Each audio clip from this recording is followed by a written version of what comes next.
সম্মানিত দর্শক বন্ধুরা, আসসালামু আলাইকুম।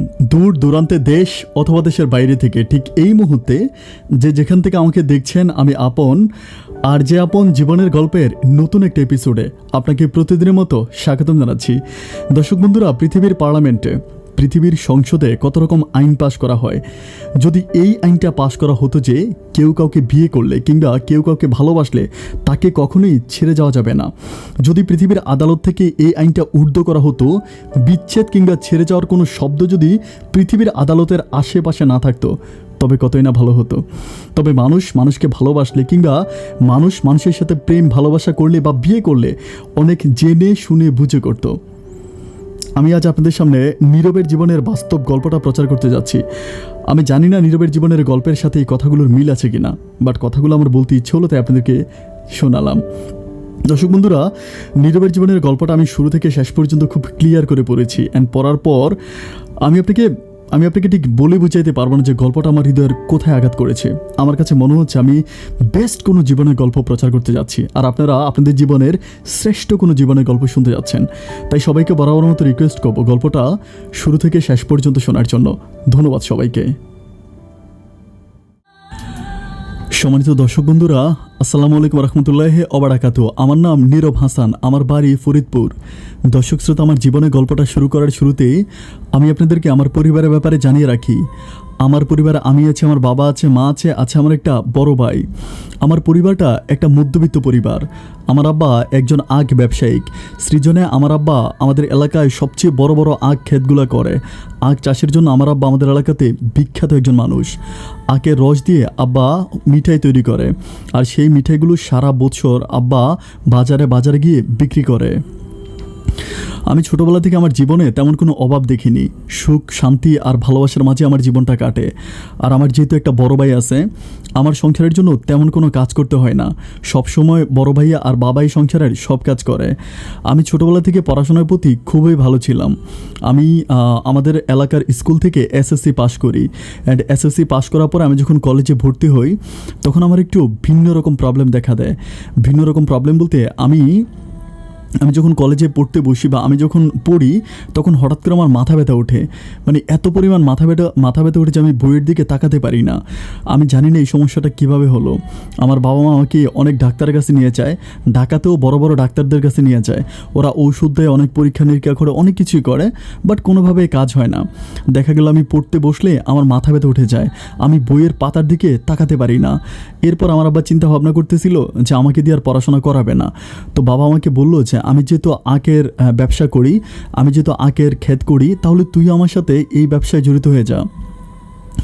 তো বাবা আমাকে আখ ক্ষেত কীভাবে আখের চারা লাগাইতে হয়, দেন এগুলো কীভাবে পরিচর্যা করতে হয়, দেন বড় হয়, এই সম্পূর্ণ রকম কৌশলটা আমার আব্বা আমাকে একটু একটু করে আমাকে শিখাইতে শুরু করলো। অ্যান্ড আমিও আসলে আব্বার প্রতি অনেক বেশি মনোযোগী হয়ে গেলাম যে আমার চিন্তাভাবনা হচ্ছে যেহেতু পড়াশোনা হচ্ছে না, আমি পড়াশোনা করতে পারতেছি না, তাহলে আব্বার সাথে যদি এই ব্যবসাটা আমি ঠিকঠাক মতো করতে পারি। আব্বারও বয়স হয়ে গেছে। আর আরেকটা সমস্যা হচ্ছে, আমার যে বড় ভাইয়া, উনি আসলে একটু অন্য টাইপের মানুষ। অন্যরকম মানুষ বলতে একটু সহজ সরল টাইপের মানুষ। যার সাথে কথা বলতেছে তার সাথে কথাই বলবে, যার সাথে ঘুরতে যেতেছে তার সাথে ঘুরতেই যাবে, খাইতে দিলে খাচ্ছে, ঘুমাইতে বললে ঘুমাচ্ছে, একেবারে সহজ সরল টাইপের একটা মানুষ। আমার ভাইকে নিয়ে আমাদের এলাকার সব মানুষ অনেক হাসাহাসি করে, এবং আমাকে অনেক সময় আমার বড় ভাইকে নিয়ে টিটকারি মারে। তো যাই হোক, এরপর আমি চিন্তা ভাবনা করলাম যে বড় ভাইয়ার যেই অবস্থা, সুতরাং আব্বার পরে সংসারের হালটা আমাকেই ধরতে হবে। এরপরে যথারীতি আমি আব্বার সাথে আস্তে আস্তে করে কৈশোরের আখের চাষটা একদম সম্পূর্ণভাবে শিখে নেই। তো আমার জীবনে প্রথম আমি 2 বিঘা জমিতে আখের চাষ করি। এটা সম্পূর্ণ আমার তত্ত্বাবধানে, আমাকে আব্বা একদম কমপ্লিটলি দিয়ে দেয় যে এই 2 বিঘার ভিতরে তুই আখের চাষ করবে। যারা আখের চাষ করেন আমি তারাই হয়তো ব্যাপারটা জানেন। কৈশোর যেটাকে গ্রামের ভাষায় বলে, তো আখটাকে বিভিন্ন পয়েন্টে কাটা হয়।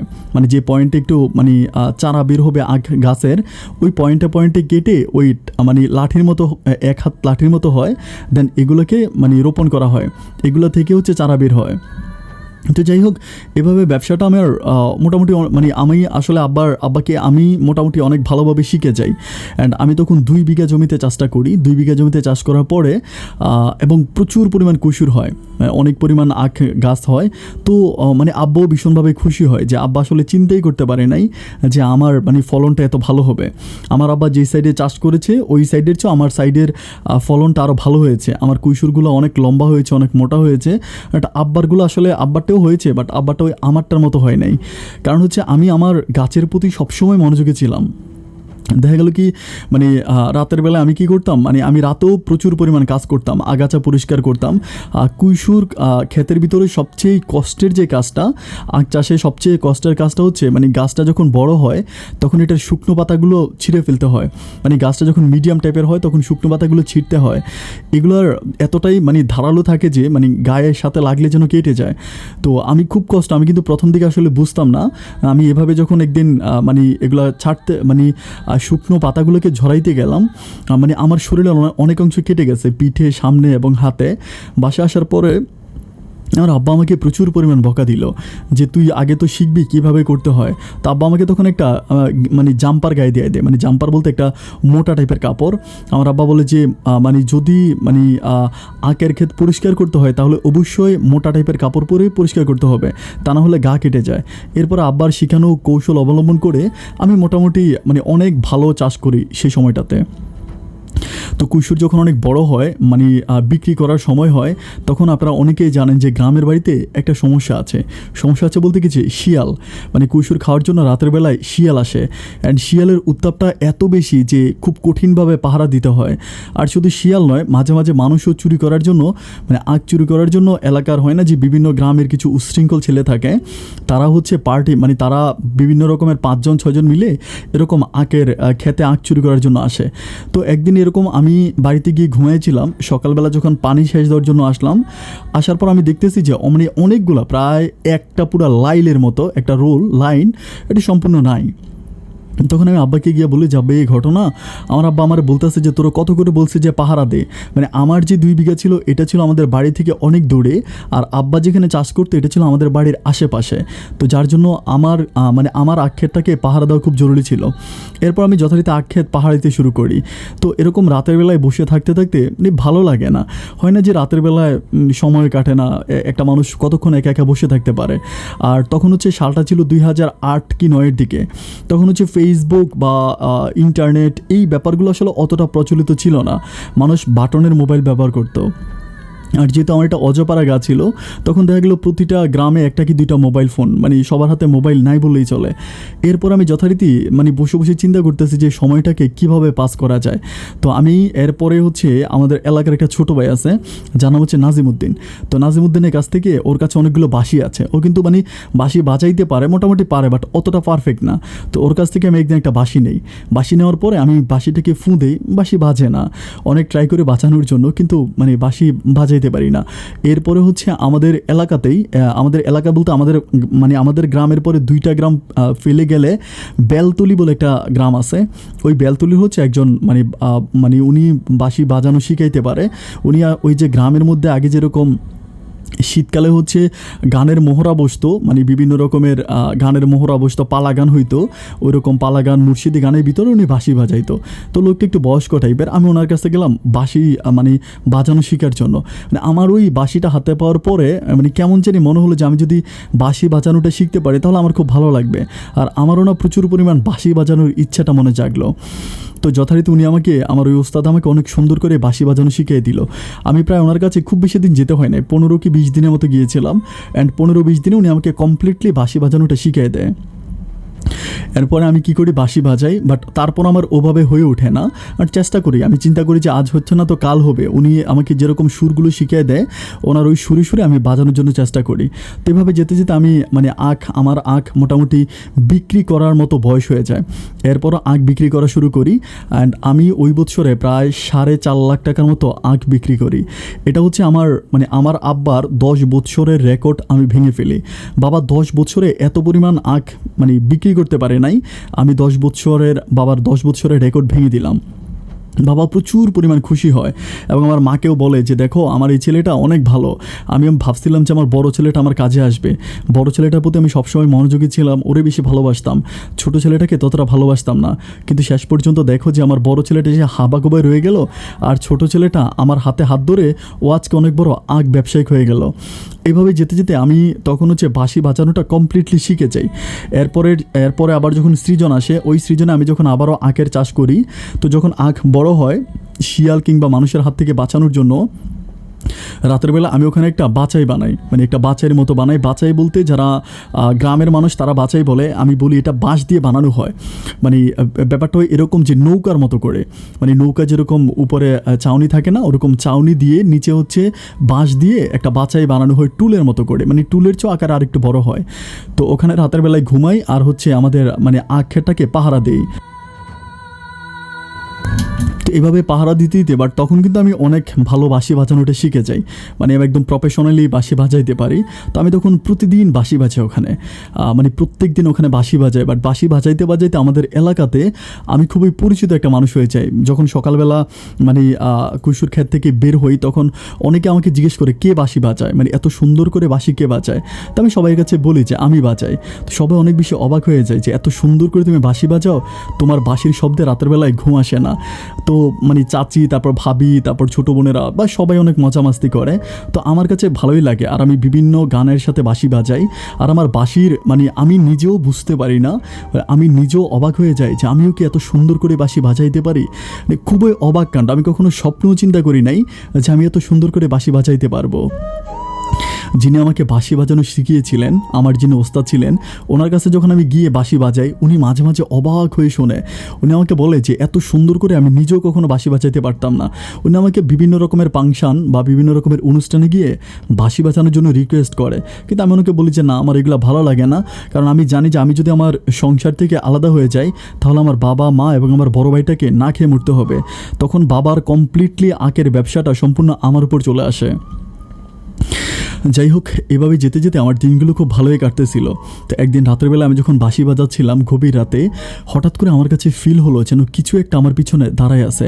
মানে আমার কাছে মনে হলো যেন আমার বাচ্চায়ের আশেপাশে কেউ একজন আমাকে পাহারা দিচ্ছে বা কেউ একজন উঁকি মেরে আমাকে দেখছে। এরকম করে আমার প্রচুর পরিমাণ ভয় লাগে। ভয় লাগার পরে এরপর থেকে আমি বাড়িতে আসার পর আমার মাকে এই কথাগুলো বলি। তখন মা আমাকে বিভিন্ন রকমের কথা শোনায় যে রাতের বেলায় যদি বাঁশি বাজানো হয় তাহলে নাকি জিন ভূত বা পরীরা নিচে নেমে আসে। আমার মা আমাকে বলে যে এরকম হবে যে তুই বাঁশি বাজাচ্ছিস তো বাজাচ্ছিস, হঠাৎ করে আসমান থেকে পরীরা নেমে আসবে অ্যান্ড পরী এসে তোকে বলবে বাজানোর জন্য। মানে একটা মানুষ নর্মালি কতক্ষণ ধরে বাঁশি বাজাইতে পারে, তুই যতক্ষণ বাঁশি বাজাবি পরীরা ততক্ষণে নাচবে, আর তুই বাঁশি বাজানো যখন বন্ধ করে দিবি তখন পরীরা তোর গলা টিপে তোকে হত্যা করে ফেলবে। মায়ের কথাটা শোনার পর আমার মনের ভিতর প্রচণ্ড পরিমাণ ভয় লাগে। আমি এরপর থেকে চিন্তা করতে থাকি যে না, আমি আর বাঁশি বাজাবো না। তো আমি এরপর থেকে আর বাঁশি বাজাই না। বাঁশি বাজানো এভাবে আরও 5-6 দিন কেটে যায়। তো সবাই আমাকে মোটামুটি জিজ্ঞেস করে যে তুমি এত সুন্দর বাঁশি বাজাইতে পারো, বাঁশি বাজানোটা ছেড়ে কেন দিলা, বন্ধ কেন করলা? আমি সবার কাছে বলি যে আমার ভয় লাগে। আমি এটা একদম সবার কাছে গিয়ে বলি যে আমি যখন বাঁশি বাজাই আমার কাছে মনে হয় যে আমার বাসায়ের আশেপাশে কেউ দাঁড়াই থাকে। আমার মনের ভিতর প্রচণ্ড পরিমাণ ভয় কাজ করে, এই জন্য আমি বাঁশি বাজানোটা ছেড়ে দিয়েছি। এভাবে কিছুদিন যাওয়ার পরে আমার জমিনের পাশেই হচ্ছে মানে একটু দূরেই, খুব পাশে না, একটু দূরে হচ্ছে একটা মানে গ্রাম আছে। ওই গ্রামের মানে একজন মোড়ল আছে। মোড়ল বলতে উনি আগে ওই গ্রামের মেম্বার ছিল, বাট এখন হচ্ছে গ্রামের যত দরবার কারবার থেকে শুরু করে যত রকমের মানে মানুষের জায়গা সম্পত্তি ঝামেলা বা সংসারে কোনো প্রবলেম, এক কথায় উনি আমাদের গ্রামের মোড়ল, অনেক বড় একজন মুরব্বী টাইপের লোক। তো ওনার একটা মেয়ে আছে যার নাম হচ্ছে পাখি। তো একদিন দুপুরবেলা পাখি আসে মানে কৈশোর কেনার জন্য, আখ কেনার জন্য আসে। আসার পর আমি তখন বাসার মধ্যে শুয়ে আছি, আমাকে এসে বাসার মধ্যে ডাকার পরে তখন মানে একটু একটু করে বৃষ্টি পড়তেছিল, মানে একটু মানে ঝিরিঝিরি বৃষ্টি বইতেছিল, বাট অত না, মানে হয় না যে কুয়াশার মতো করে বৃষ্টি পড়তেছিল। তো আসার পরে মেয়েটা আমাকে বলতেছে যে ভাই আমার কৈশোর লাগবে। তো আমি তারা বললাম যে ঠিক আছে, কোনটা পছন্দ করেন আপনি ক্ষেতের মধ্যে গিয়া আপনি পছন্দ করেন, আপনার পছন্দ মতো আমি আপনাকে একটা কেটে দিব। তো মেয়েটা 3টা কৈশোর পছন্দ করে। তো আমি 3টা কৈশোর তাকে কেটে সুন্দর করে, ওখানে রশি থাকে বাসের মধ্যে, আমি রশি দিয়ে তাকে বেঁধে দিই। বেঁধে দেওয়ার পরে আমি যখন মেয়েটাকে কুসুরগুলো দিলাম, তো 3টা কুসুর দাম আসছে 20 টাকা করে, 60 টাকা। আমাকে সে টাকাটা দিল। টাকাটা দেওয়ার পরে আমি টাকাটা পকেটে বললাম। তখন মেয়েটা আমাকে বলতে আসে যে আপনাকে একটা কথা বললে আপনি রাগ করবেন। আমি বললাম যে না, রাগ করবো কেন, আপনি কি বলবেন বলেন। তো আমাকে বলে যে আমার আব্বার নাম অমুক। আমি বলি আমি আপনার আব্বাকে চিনি, তো আপনারাও আমি চিনি, আপনাদের এলাকাতে মানে ওনাদের পাশের ঘরে আমি একদিন মানে কুসুর দিয়ে আসছিলাম একটা মানে ভাবিকে, তো আমি ওনাকে চিনি। আমি বললাম আমি তো আপনাকে চিনি, আপনার আব্বাকেও চিনি। তো আমাকে বলতে আসে যে আচ্ছা, আগে মানে রাতের বেলায় শুনতাম যে গভীর রাতে কেউ একজন বাঁশি বাজাইতো, কিন্তু এখন আর মানে ওই বাঁশি শব্দটা শুনতে পাই না। আরে আগে কে বাঁশিটা বাজাইতো আপনি কি জানেন? একটু দুষ্টুমি করে মুচকি হেসে বলে। তখন আমি বলতেছি যে এই এলাকাতে বাঁশি কে বাজায় এটা তো সবাই জানে, আমাকে জিজ্ঞেস করার কি আছে। তখন মেয়েটা বলে যে আমি তো জানি, আপনি বাজান। তো আমি বললাম যে মানে তাহলে এটা কেন জিজ্ঞেস করলেন, যে মানে কে বাজায় প্রশ্ন কেন করলেন? তো আমাকে বলতেছে যে মানে আপনার মুখের দিকে তাকালে মনে হয় না যে আপনার গলার ভিতরে এত মধুর সুর আল্লাহ তাআলা দান করেছে। আপনি বাঁশি যখন সুর টান দেন, আপনি বাঁশিতে যখন সুর উঠান, আমার কাছে মনে হয় যে গোটা পৃথিবীটা যখন একেবারে থমকে যায়। এত ভালো লাগে গভীর রাতে আপনার বাঁশির শব্দ শুনতে, এটা আমি বলে বোঝাতে পারবো না। তখন মেয়েটা আমাকে বলতেছে যে আচ্ছা ভাইয়া, একটা ব্যাপার বুঝতেছি না, হঠাৎ করে বেশ কিছুদিন হলো বাঁশির শব্দটা শুনতে পাচ্ছি না। আমি তারা বললাম আমি বাজাইলেই তো আপনি শব্দ শুনতে পাবেন। আমাকে বলতেছে যে কেন, আপনি বাঁশি বাজান না কেন? আমি বললাম যে বাঁশি বাজাই না, কারণ হচ্ছে বাঁশি বাজাইলে রাতের বেলায় পরীরা আসে। তো আমাকে বলে যে পরী এসে কি আপনাকে কখনো ধরেছিল? আমি বলি পরী এসে ধরে নাই, কিন্তু রাতের বেলায় আমি একদিন মানে কয়েকদিন আগে বাঁশি বাজাচ্ছিলাম, বাট আমার কাছে মনে হলো যেন ঝোপঝাড়ের ভিতরে কেউ বসে বসে আমার বাঁশির শব্দ শুনেছে। তখন মেয়েটা আমাকে বলতেছে যে আপনি কি মানে আপনার কাছে কি মনে হলো, এটা পরী ছিল? আমি বলি হ্যাঁ, আমার কাছে মনে হলো এটা পরী ছিল। অ্যান্ড পরীয়ে তখন রাতের বেলায় আমাকে মানে এসে ডিস্টার্ব করেছে। তখন মেয়েটা আমাকে বলতেছে যে আমি যদি আপনাকে রিকোয়েস্ট করি আপনি কি মানে আবার বাঁশি বাজাবেন? আমি তার বলি না বাবা না, আমি আর বাঁশি বাজাবো না, কিন্তু আমারও না প্রচণ্ড পরিমাণ বাঁশি বাজাইতে ইচ্ছে করে। বাট মেয়েটার মানে আমি তাকে হচ্ছে মানে আমি বললাম যে না, আমি স্ট্রেট আমি বাজাবো না, কারণ আমার মনের ভিতর আবার ভয়ও কাজ করে। তো এরপর মানে ওই দিন রাতের বেলায় ঘুমিয়ে আছি, বাট হঠাৎ করে আমার কাছে মনে হলো যেন কেউ অনেক বড় বড় ঢিল মারতেছে আমার মানে আমার বাসাইয়ের উপরে। যখন এত বড় ঢিল মারতেছে আমার তখন প্রচণ্ড রকম ভয় লেগেছে। আমি বাসাই থেকে বের হই না। আমি চিন্তা করতেছি এত রাতের বেলা এখানে এসে ঢিলকে মারবে। আমি চোখ মুখ বন্ধ করে মানে হচ্ছে দোয়া পড়তেছি, বিভিন্ন রকমের সূরা পড়তেছি, আর আল্লাহকে ডাকতেছি যে আল্লাহ তুমি রহমত করো। আমি কনফার্ম ছিলাম যেটা কোনো ভূত কিংবা পরীর কাজ হবে। তো এরকম করতে করতে অনেকক্ষণ প্রায় 5-6 মিনিটের মতো এরকম 2-3টা ঢিল মারে। অ্যান্ড মারার পরে তখন আর মানে আর ঢিল মারে না।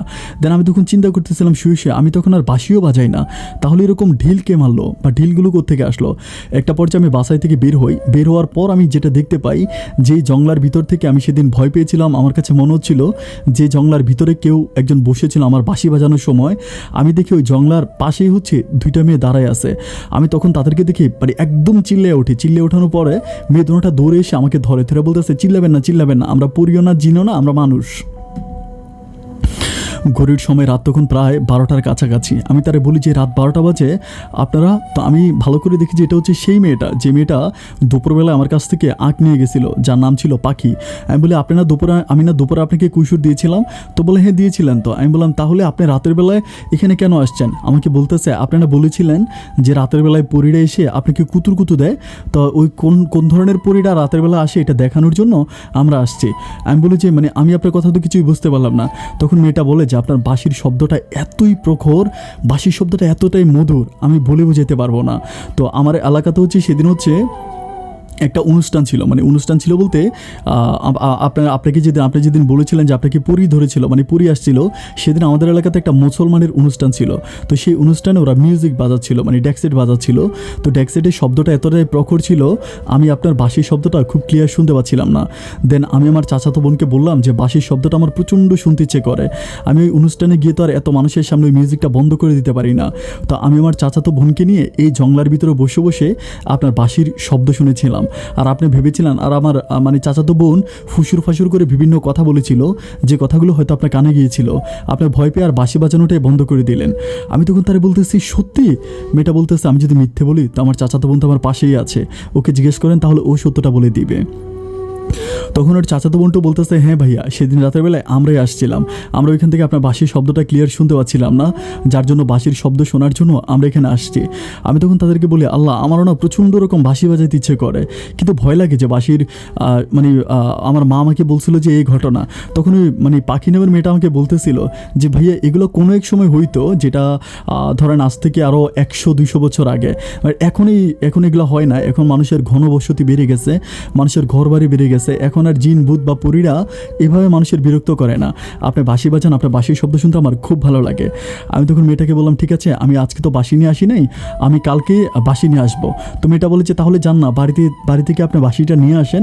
আমি বললাম, এখন এই রাতের বেলা আমার মা বাবা দুজনেই ঘুমিয়ে গেছে, আর বাঁশি আমার ঘরের ভিতরে, আমার মাকে আমি রাতের বেলায় ডেকে বিরক্ত করতে পারবো না, আমি কালকেই বাঁশি বাজাবো। তো মেয়েটা আমাকে বলতেছে যে আপনি যদি কালকে বাঁশি না বাজান, তাহলে আমি আপনাকে স্ট্রেট বলে যাচ্ছি, আমি যদি রাতের বেলা আপনার বাঁশির শব্দ শুনতে না পারি, তাহলে রাতের বেলায় এসে আমি আর আমার চাচাতো বোন আপনার ওই টং ঘরের ভিতরে আগুন লাগাই দিব। তাই আমি বললাম যে না না, আগুন লাগাইতে হবে না, কালকে আপনারা ঠিকই বাঁশির শব্দ শুনতে পাবেন। এরপর দিন আমি ঠিকই বাঁশি নিয়ে আসি, অ্যান্ড গভীর রাতে বাঁশির মধ্যে ফু দেই।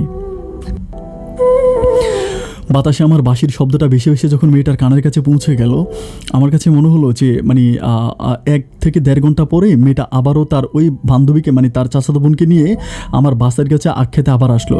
আসার পর আমি তাকে বললাম যে আজকে তো আমি বাঁশি বাজাইছি, তাহলে আজকে আপনি কেন আসছেন? আজকেও কি আপনাদের মানে এলাকাতে কোনো অনুষ্ঠান হচ্ছে?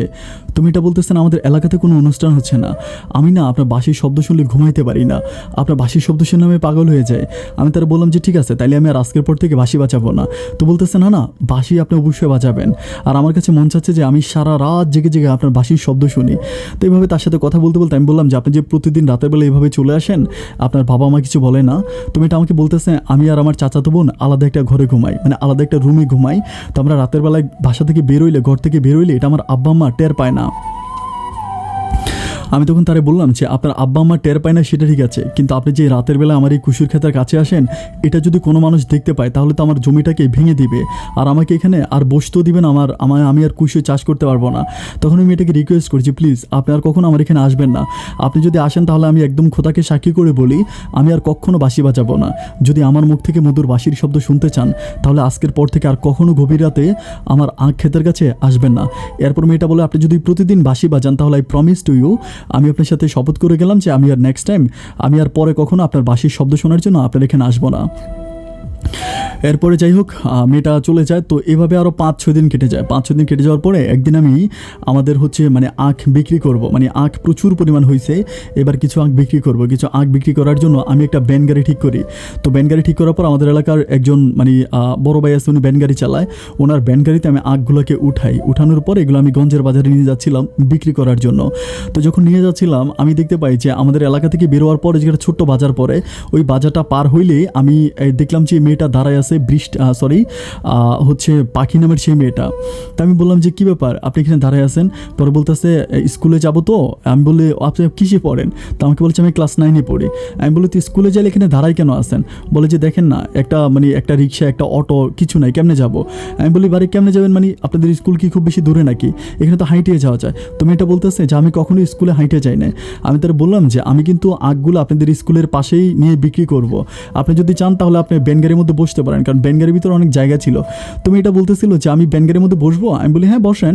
তো বলে, আপনি কী করবেন? আমি বলি, আমি হাঁটবো, আর ব্যানগাড়ি ড্রাইভার ব্যানগাড়ি চালাবে। তো মেয়েটা বলতেছিল যে না না, এটা ভালো দেখায় না, আপনি যদি বলেন তাহলে আমি আপনার সাথে হাইটে স্কুল পর্যন্ত যাব। আমি তার বললাম, ওকে ফাইন, ঠিক আছে, তাহলে আসেন। এরপর মেয়েটা আর আমি একসাথে হাঁটতে হাঁটতে স্কুলের দিকে যাচ্ছিলাম। তো যেতে যেতে মেয়েটা আমাকে জিজ্ঞেস করে, আপনি কখনো প্রেম ভালোবাসা করেছিলেন? আপনার কি কোনো গার্লফ্রেন্ড আছে? আমি তখন তারে বলতেছি যে প্রেম ভালোবাসা, আমি ছোটোবেলা থেকে আমার সংসারটাকে টানতে হচ্ছে, আমার সংসার চালাতে হচ্ছে। আমার বড় ভাই একটু বোকাশোকা টাইপের, আর আমার বাবা এখন আর কাজ করতে পারে না, সুতরাং সম্পূর্ণ সংসারের দায়িত্বটা আমার উপরে। আমার প্রেম করা বা ভালোবাসা করা এই ধরনের সময় বা সুযোগ আমার কোনোটাই নাই। তো মেয়েটা আমাকে বলতেছে যে আপনি না এত সুন্দর বাঁশি বাজান, আর এত সুন্দর করে কথাও বলতে পারেন, আর আপনি দেখতেও মাশাআল্লাহ অনেক বেশি সুন্দর, আপনার মতো ছেলে প্রেম করে না, কথাটা শুনে না কেমন লাগে? আমি বললাম, না আমার কাছে মানে কেমন লাগবে? তখন মেয়েটা আমাকে বলতেছে, আমি না আপনাকে একটা কথা বলতে চাই, আপনি যদি কিছু না মনে করেন। আমি বললাম, না না, কিছু মনে করবো না, বলে ফেলেন। আমাকে বলতেছে যে মানে আমি আরেকদিন রাতের বেলায় আপনার ওই আখ খেতে আসতে চাই, আপনি আমাকে প্লিজ অনুমতি দেন। আমি তখন তারা বললাম যে না না না, খবরদার, এই কাজ আপনি ভুলেও করবেন না, কারণ এটা যদি গ্রামের কেউ দেখে ফেলে তাহলে আমাকে আর ওইখানে আমি আর ওইখানে আখ চাষ করতে পারবো না। তখন মেয়েটা আমাকে বলতেছে যে আমি কাউকে মানে কেউ বুঝবে না, আমি একাই যাবো, আমার চাচা বোনকে নিয়ে যাবো না। আমি তখন তারে বলি যে না না না আপনি প্লিজ এটা করবেন না, এটা করলে কিন্তু আমি আর মানে ওইখানে আর বাঁশি বাজাবো না, এটা সেটা বলি। তো বলার পরে যে কথা বলতে বলতে প্রায় মেয়েটা স্কুলের কাছে চলে আসে। স্কুলের কাছে আসার পর সে স্কুলে ঢুকে যায়, আমি ব্যান গাড়িটা নিয়ে বাজারের দিকে যাই। তো যাই হোক ওই দিন রাতের বেলায় মেয়েটা কী করে, সত্যি সত্যি রাতের বেলায় আবার আমার আখ ক্ষেতের কাছে চলে আসে। আসার পর আমাকে ডাকে, আমি তখন বাঁশি বাজাচ্ছিলাম ভিতরে। তো ডাক দেওয়ার পর আমি বাঁশিটা বন্ধ করে আমি বলি যে আপনাকে না নিষেধ করছিলাম আসার জন্য। তো বলতেছে আপনি নিষেধ করেছিলেন, বাট আমি আমি না থাকতে পারলাম না। আমি বলি কেন, আপনি থাকতে বললেন না কেন? আমাকে বলেন আপনাকে একটা কথা আমার খুব বেশি বলতে ইচ্ছে করতেছে। আমি বললাম কী এমন কথা আমাকে বলতে ইচ্ছে করতেছে? আমি আপনার কথা কিছুই আগামাতা বুঝতে পারতেছি না। আপনি কী এমন কথা বলবেন যে আপনি রাত দুপুরে চলে আসছেন এখানে আখ ক্ষেতের কাছে? তো আমাকে বলতেছে যে আমি একদম সোজা সাপটায় ব্যাপারটা বলে ফেলি, আমি জানি না আপনি কীভাবে নেবেন কীভাবে দেখবেন, আমি জানি না। আপনার বাঁশির শব্দ শুনে আমি পাগল হয়ে গেছি, আমার কোনো কিছু ভালো লাগে না। আমি শপথ করেছি যদি স্বামী হিসাবে এই জীবনে কাউকে গ্রহণ করি তো আমি আপনাকে গ্রহণ করবো, আমি আপনাকে আমার স্বামী বানাতে চাই, আপনি কি বলেন? আমি তখন অবাক হয়ে তার মুখের দিকে তাকিয়ে থাকি। আমি বলি আপনি কি পাগল হয়ে গেছেন? আমাকে বলে পাগল ছাগল আপনি যত যাই বলেন না কেন, আমার কাছে মনে হয় যে আমি আপনাকে ভালোবাসি, আপনি আমার ভালোবাসার রাজি কিনা সেটা বলেন। আমি তখন তারে বলতেছি প্রেম ভালোবাসা করার মতো সময় বা সুযোগ কোনোটাই আমার হাতে নাই, আমি অনেক মধ্যবিত্ত ফ্যামিলির একটা সন্তান। মেয়েটা তখন আমাকে বলতেছিল যে আপনি না একটু বেশি বেশি কথা বলেন, আমি আপনাকে ভালোবাসবো, ভালোবাসার ক্ষেত্রে আবার মধ্যবিত্ত উচ্চবিত্ত নিম্নবিত্ত এরকম কথাগুলো কেন আসতেছে? আমি মেয়েটাকে বললাম যে আপনি কি জানেন যে আপনার আব্বা কী করে? তখন মেয়েটা আমাকে বলতেছে যে আমাকে আর একটা বারও আপনি করে বলবেন না। আমি বললাম কেন? আমাকে বলে যে আপনি করে বলবেন না, আমাকে তুমি করে বলবেন। আর আমিও আপনাকে আর আপনি করে বলবো না, অনেক সম্মান দিয়েছি আর সম্মান দিব না, এখন থেকে তুমি করে বলবো। আমি বলি তুমি করে বললে তো সম্মান দেওয়াই হয়, তুই করে বললে মনে হয় সম্মান দেওয়া হয় না। তখন মেয়েটা আমাকে বলে যে তাহলে তুমি করে ডাকবো। আমি বলি ঠিক আছে, তো এখন কি করতে হবে আমাকে মহারানী? তো বলতেছে আমাকে ভালোবাসতে হবে। আমি বলি তো ভালোবাসলে কি আপনি ঠিকমতো পড়াশোনা করবেন, ভালো থাকবেন, খুশি থাকবেন? আর আপনার বাবা যেই পরিমাণ, ওর বাবা কিন্তু অনেক বড় লোক ওই এলাকার, ওই গ্রামের অনেক বড় লোক মানুষ। আমি চিন্তা করি যে মেয়েটাকে বলি যে তোমার বাবা যদি ব্যাপারগুলো জানতে পারে তাহলে তোমাকে তো কাইটা গাঙে বাসায় দিবে, আমারও আলুর ভর্তা বানাই ফেলবে। তো মেয়েটা আমাকে বলতেছিল আমি বললেই তো আমার আব্বা জানবে, তাই না? না বললে জানবে কেমন করে? অনেকক্ষণ ধরে তার সাথে কথা বলার পরে মেয়েটা চলে যায়। আর যাওয়ার সময় বলে আমি কালকে আবারও আসবো। আমি তখন তারে বলি যে কালকে আবার আসলে আল্লাহ জানে কি অঘটন ঘটে। এরপর দিন মেয়েটা আবারও আসে, এইভাবে কন্টিনিউ সে রাতের বেলায় আমার এখানে আসে। আসার পর আমাদের দুজনের মাঝে একটা গভীর প্রেমের সম্পর্ক হয়। আমি ওকে বুঝি, ও আমাকে বুঝে। আমি জানি না আসলে কীভাবে তার সাথে আমার এই মনের লেনাদেনাটা হয়ে যায়। মেয়েটা কিন্তু আমার বয়সে অনেক ছোট হবে, অনেক ছোট, বাট এরপরেই মেয়েটার সাথে আমার ভালোবাসা হয়ে যায়। অ্যান্ড এই ব্যাপারটা কেমন জানি আমার কাছে অন্যরকম একটা অনুভূতি আমার মনে জন্ম দেয়। আমার কাছে আগে সবসময় একা লাগতো, ঘুমবিল লাগতো, খারাপ লাগতো, বাট ওর সাথে রিলেশন হওয়ার পর আমার কাছে মনে হয় যেন পুরো পৃথিবীটা একদিকে, ও আমার কাছে একদিকে। একটা সময়ের জন্য আমার মনটা খারাপ হয় না, প্রত্যেকটা মুহূর্তে তার কথা আমার অনেক বেশি মনে পড়ে। আমি কোনো কিছুই আমার কোনো কিছুতেই না খারাপ লাগে না। আগে এরকম হইতো যে যখন আমি কুশোর কাটতে যাইতাম মনের মধ্যে অনেক বেশি খারাপ লাগতো, বাট আমি যখন এখন কুশোর কাটতে যাই বা যেই কোনো কাজ করতে যাই না কেন, আমি যদি ওর কথা চিন্তা করি, পাখির কথা চিন্তা করি, আমি নীরবেই না সব কাজগুলো খুব সহজেই করতে পারি। আমার এত ভালো লাগে, আমার কাছে মনে হয় যে রিলেশনটা আমার আগে আরও কেন আসলো না। আরও আগে যদি এই সম্পর্কটা হতো তাহলে আমি হয়তো আমার কাজের প্রতি আরও বেশি স্পিড পেয়ে যেতাম। এভাবে যেতে যেতে আমার সম্পর্কটা প্রায় 4 মাসের মতো কাটে। অ্যান্ড 4 মাস পরে তখন আমি কী করি, আমার ওইখানে কৈশোরে আমি কৈশোর করি না, কৈশোর করি না বলতে তখন আমার কৈশোর বিক্রি হয়ে যায়। আমি নতুন করে আবার চারা লাগানোর জন্য এখানে এটা জায়গাটা ঠিক করি। তখন আমি কী করি, আমার ওই রাতের বেলায় গিয়ে আমি ওখানে বসে থাকি, কারণ ও আসবে, ওর সাথে দেখা করব। তো এভাবেই প্রতিদিন রাতের বেলায় যেতে যেতে আমাদের এলাকার কিছু মানুষ ব্যাপারটাতে আমাকে ডাউট করে ফেলে বলতে কি, ওরা চিন্তা করে যে রাতের বেলায় তো ওর এখন তো কোনো কুশোর নাই, কিছু নাই, ও রাতের বেলায় লাঠি সোটা নিয়ে ওইখানে গিয়ে কী করে। এরকম করতে করতে কিছু ছেলে সম্ভবত আমাকে পাহারা দেয়। এই ব্যাপারটা কিন্তু আমি বুঝতে পারি নাই, আমাদের গ্রামেরই কিছু ছেলে। তো এরপরে মেয়েটার সাথে আমি দেখা করে আমি যখন চলে আসি, অ্যান্ড যথারীতিতে তার পরের দিন যখন আমি তার সাথে আবারও দেখা করার জন্য যাই, ও আসার পর আমাদের গ্রামের সবগুলো ছেলে আমাকে ওখানে আটকায় ফেলে। আমাকে একদম ওরা কোত্থেকে আসে প্রায় 15-20 জনের মতো আমাদের গ্রামের, তারপরে পাখিদের গ্রামের, আশেপাশের আরও গ্রামের অনেকগুলো লোক একসাথে এসে আমাকে ওখানে ঝড়ায় ধরে ফেলে, ধরে বিভিন্ন রকমের চিল্লাফিল্লা করতে থাকে। তো রাত দুপুরে যখন ওরা এইভাবে চিল্লাচ্ছিল, আশেপাশের মানুষ মনে করেছে সম্ভবত কোনো চোর টোর হতে পারে, কারণ গ্রামের বেলায় রাতের বেলায় চিল্লে করা চোর আসলেই মানুষ চিল্লায়। তখন আশেপাশের গ্রাম থেকে বিভিন্ন রকমের মানুষরা লাঠি সোটা বা লাইট নিয়ে দৌড়ে আসে। যখন সব মানুষগুলো দৌড়ে আসে তখন এই মানুষগুলোর মাঝে যে পাখির বাবাও আসে। তো আসার পরে এইখানে মানে আমি তখন প্রচণ্ড রকম ভয় পেয়ে যাই। আসার পরে তখন পাখির বাবা আমাকে ওইখানে মানুষের সামনে আমাকে মানে আমার গালে দুটা থাপ্পড় মারার পর পাখিরই ওইখান থেকে চলে যায়। তখন আমি আমাদের গ্রামের ছেলেগুলোর বলতেছিলাম যে আমি তো তোদেরই এলাকার মানুষ, আমরা তো একই গ্রামের মানুষ, তো এই কাজটা তোরা কীভাবে করলি? ছেলেগুলো আমার বলতেছে যে তুমি রাতের বেলায় ডুবে ডুবে জল খাবা আর আমরা দেখে যাবো, তা কীভাবে হয়? আমি বললাম হাইরে আমরা তো একই গ্রামের মানুষ, এই কাজটা তোরা কেন করলি? তো যাই হোক, এরপর থেকে আমার আব্বার কাছে উনি বিচার দেয়, মানে মেয়ের বাবা আমার আব্বার কাছে বিচার দেয় যে আজকে যেটা ঘটে গেছে এটা যদি আর কখনো ঘটে তাহলে তোমার ছেলেকে আমি আস্ত রাখবো না। আমি তোমার ছেলেকে ক্ষমা করে দিয়েছি, ছেড়ে দিয়েছি শুধুমাত্র একটা কারণে, কারণ তোমার ছেলে আমার বাড়িতে আসে নাই, আমার মেয়ে ঘর থেকে বের হয়ে তোমার ছেলের জমির কাছে গেছে, যে জন্য আমি তোমার ছেলেকে ক্ষমা করে দিয়েছি এবং আমার মেয়েকে আমি যথেষ্ট শাসন করেছি। যেতে যেতে প্রায় অনেক দিন কেটে যায় আর তখন আমার তার সাথে আর দেখা হয় না। যখন তার সাথে দেখা হয় না আমার ভিতর তখন প্রচণ্ড রকম কষ্ট হয়, আমি কোনো কিছু বুঝতে পারি না, আমার এত কষ্ট হয় আমি কাউকে বুঝাইতে পারবো না। প্রায় 15 থেকে 20 দিনের মতো কেটে যায়। আমার বুকের ব্যথায় আমি যেন রাতের বেলায় ঘুমাইতে পারি না।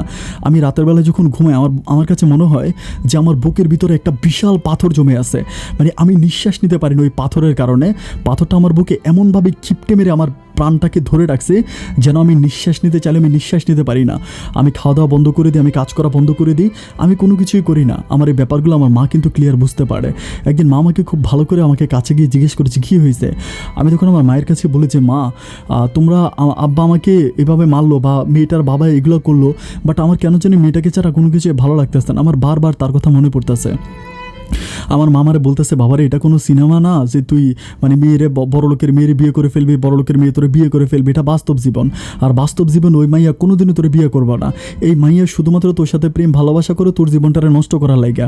মাইয়ার বাপে আটকায় রাখছে, কী হয়েছে? মাইয়া কি প্রস্রাব করে না, পায়খানা করে না, সময় পায় না একটা মিনিট তোর কাছে আসার লাইগা? এগুলো তোরে কষ্ট দিতে আছে, মেয়ে আর তোর কাছে আসবে না। আমি তখন আমার মারে বলি, মা তুমি এগুলো কী বলো? আমার মা বলে, আমি যা বলছি আমি ঠিকই বলছি, এই মেয়ে কোনোদিন তোর কাছে আসবে না, ওই মেয়ে শুধুমাত্র তোর সাথে মজা মাস্তি করে তোকে একটা কলঙ্কিত করছে পুরা ইউনিয়নের মাঝে। আমি তখন মানে আমার মায়ের কথা শুনে এরপর থেকে আমি ওর কাছ থেকে একটুখানি সরে যাই বলতে আগে যেরকম আমার ওর জন্য কষ্ট হতো বা খারাপ লাগতো, তখন আমি আস্তে আস্তে নিজেকে বদলে নেওয়ার জন্য চেষ্টা করি। আমি তখন ফুটবল খেলি, ক্রিকেট খেলি, বন্ধুদের সাথে মজা মাস্তি করি। একটা সময় আমি তার কাছ থেকে আস্তে আস্তে সরে যাচ্ছিলাম। যেতে যেতে প্রায় 1.5 মাসের মতো কেটে যায়। অ্যান্ড 1.5 মাস পরে আমি একদিন আমাদের বাজারের ওখানে কুসুর বিক্রি করতেছি। তো কুসুর বিক্রি করতেছি আমি তখন ওই মানে একটা মেয়ে মানে স্কুলের পাশে আর কি, তখন ওই একটা মেয়ে কুসুর কেনার জন্য আসে আমার এখানে। তো আসার পর আমার বলতেছে, আমি তার সাথে কথা বলতেছি, কথা বলতে বলতে একটা পর্যায়ে, আচ্ছা এখানে কুসুরের ব্যাপারটা আমি বলে রাখি, আমরা হচ্ছে অনেকগুলো কুসুর রেখেছিলাম যে আখ বানানোর জন্য, মানে বানানোর জন্য, মানে মিঠাই বানানোর জন্য। তো আমরা মানে যে পরিমাণ মিঠাই আমাদের হওয়া দরকার ওই পরিমাণ মিঠাই হয়ে গেছে, যার জন্য এগুলা কাটা কুসুর আমি বিক্রি করার জন্য ওই স্কুলের পাশে গেলাম। তো যাওয়ার পরে এখানে হচ্ছে একটা মেয়ে হচ্ছে স্কুলে পড়তো, মেয়েটা হচ্ছে আসার পরে আমারে বলতেছে যে ভাই এখন তো কুসুরের সিজন না, আপনি এরকম শুকনো কুসুরগুলো কোত্থেকে নিয়ে আসছেন? আমি বলি এগুলো অনেক দিন ধরে আমাদের ঘরে ছিল, তো এগুলো আমরা মানে এরকম মানে ভিজা কাপড় দিয়ে ভিজা রাখছিলাম। এটা আসলে যারা কুসুর চাষ করেন তারা জানেন যে এরকম কুসুর কিন্তু চাইলে 3-4 মাস পর্যন্ত রাখা যায়, এটা একটা টেকনিক্যালি। তো এরপরে যেটা হইলো যে মেয়েটা আমাকে বলতেছে যে ভাইয়া আমার কাছ থেকে মেয়েটা 2টা কুসুর কেনার পর আমি তারে জিজ্ঞেস করতেছি, তোমাদের স্কুলে যে পাখি নামের একটা মেয়ে পড়ে তুমি কি তাকে চিনো? আমাকে বলে হ্যাঁ চিনি। তো আমি বলি পাখি কি স্কুলে আসছে? তো বলে না ভাইয়া, ও তো আজকে প্রায় 1.5 মাসের মতো স্কুলে আসে না, 1.5-2 মাসের মতো। আমি বলি কেন, স্কুলে কেন আসে না? তো আমাকে বলে যে ওর বাবা ওকে স্কুলে আসা বন্ধ করে দিয়েছে আর ওকে প্রচুর পরিমাণ মারছে, ওর অবস্থা খুব খারাপ, আমরা 2-3 বার গিয়ে দেখে আসছি। আমার তখন বুকের ভিতর এত কষ্ট লাগে, আমার কাছে মনে হয় যে মেয়েটা যদি বাসা থেকে বের হইতে পারতো তাহলে কিন্তু সে অবশ্যই আমার কাছে আসতো। তার মানে তার বাবা তাকে ঘর থেকে বের হতে দিচ্ছে না। আমার মা যে কথাটা বলেছে এই কথাটা কিন্তু সম্পূর্ণ সত্য নয়, আমার কাছে এটা মনে হচ্ছিল। এর পরের দিন আমি কী করি, মানে কৌশল করে খুব কষ্ট করে তার চাচাতো বোনের সাথে দেখা করি। মানে যে চাচাতো বোনটা হচ্ছে আমাকে হচ্ছে ওর সাথে আগে যখন আমার আখ ক্ষেতের কাছে আসছিল, ওই চাচাতো বোনটাকে আমি জিজ্ঞেস করি, আচ্ছা আমি খুব কষ্ট করে তার সাথে দেখা করি। দেখা করার পর আমি তাকে বলি যে আখের কী খবর, আমি তো আখিকে দেখতে পাচ্ছি না। তখন মেয়েটা আমার দিকে তাকে একরকম কান্না করে ফেলে, আমাকে বলে ভাইয়া এতদিন পরে আপনি আসছেন। আমি বলি এতদিন পর মানে আমি তো একটু ঝামেলায় ছিলাম বা আমি মানে তাকে উল্টাপাল্টা বুঝিয়ে ফেলি। তখন মেয়েটা আমাকে বলতেছে যে আখির অবস্থা খুব খারাপ, আপনি যদি একটু আখির সাথে দেখা করতেন তাহলে বুঝতে পারতেন। আর আমি বললাম যে তাইলে আখি কেন আমার সাথে দেখা করলো না? মেয়ে আমাকে বলতেছে যে আপনার কাছে কি কোনো মোবাইল আছে, আপনাকে ফোন করে ডাকবে? আপনাকে ডাকবে কেমন করে? আপনাকে ডাকার তো কোনো স্কোপ নাই, সে তো ঘর থেকে বেরোইতে পারে না। আমি বললাম কেন, সে আপনার সাথে রাতের বেলায় ঘুমায় না? বলে যে না না, ও আমার সাথে এখন রাতের বেলায় ঘুমায় না, ওকে ওর বাবা হচ্ছে মানে ওদের ঘরের মধ্যে ও রাতের বেলায় ঘুমায়। তখন আমি তারা বলতেছি যে মেয়েটা আমাকে বলতেছে যে আপনি যদি আজকে রাত্রেবেলা আসেন, আমি কোনোভাবে ওকে ঘর থেকে বের করে আপনার সাথে কথা বলার ব্যবস্থা করে দিব। এরপরের দিন আমি আবারও যাওয়ার পরে ওই মেয়েটা কী করে খুব কষ্ট করে ওকে ঘর থেকে বের করে আনে রাতের বেলায়। ওদের ঘরের পিছনে একটা ছোট্ট বাগানের মতো আছে, ওই বাগানে পাখিকে নিয়ে আসে। অ্যান্ড পাখিকে নিয়ে আসার পরে আমি মানে ওর দিকে তাকাই, আমি এত পরিমাণ কষ্ট পাই, আমার কাছে মনে হয় যেন পুরো পৃথিবীটা ভেঙে গেছে। আমার তখন প্রচণ্ড পরিমাণ কষ্ট হয়। আমি ওকে মানে কোনো কথা না বলে, আমার কাছে মনে হয় এই জীবনে প্রথম আমি কোনো মেয়েকে আমার ইচ্ছায় জড়ায় ধরে আমি কান্না করে ফেলি। আমার কাছে মনে হচ্ছিল যেন তার মাথাটা যদি আমার বুকের মাঝে লাগাতে পারি, তাহলে আমার বুকের ভিতর জমে থাকা সমস্ত কষ্টগুলো মানে দূর হয়ে যাবে। এরপর আমি কি করি, মানে ওর সাথে অনেকক্ষণ ধরে কথাবার্তা বলার পরে একটা পর্যায়ে ওর মা মানে পাখির মা ঘর থেকে বেরিয়ে আসে। ঘর থেকে বেরিয়ে আসার পরে উনি এসে আমাকে দেখার পর উনি এদিকে আসার পরে যে ওর যে বান্ধবী ছিল, মানে পাখির যে বান্ধবী ছিল, সে বলতেছে হায় হায় পাখি তোর মা আসতেছে। তখন ও আমার বলতেছে আমার মা অনেক ভালো, আমি আমার মাকে সব কিছু বলছি, তুমি ভয় পাইও না। তখন ওর মা এসে আমাকে বলতেছে যে আমাকে জিজ্ঞেস করেছে আমার সব কিছু জিজ্ঞেস করার পরে বলতেছে রাত্রেবেলা এখানে না থেকে মানে পাখি আর ওর চাচাতো বোন যে ঘরে ঘুমাইতো, বলে যে ওই ঘরে আসো। আমি তখন ভয় পাই যে আল্লাহ জানে না জানি কী করে। ওই ঘরের মধ্যে যাওয়ার পর উনি আমার সাথে বসে আমার সাথে কথা বলে, উনি খুব সুন্দর করে আমার সাথে কথা বলে।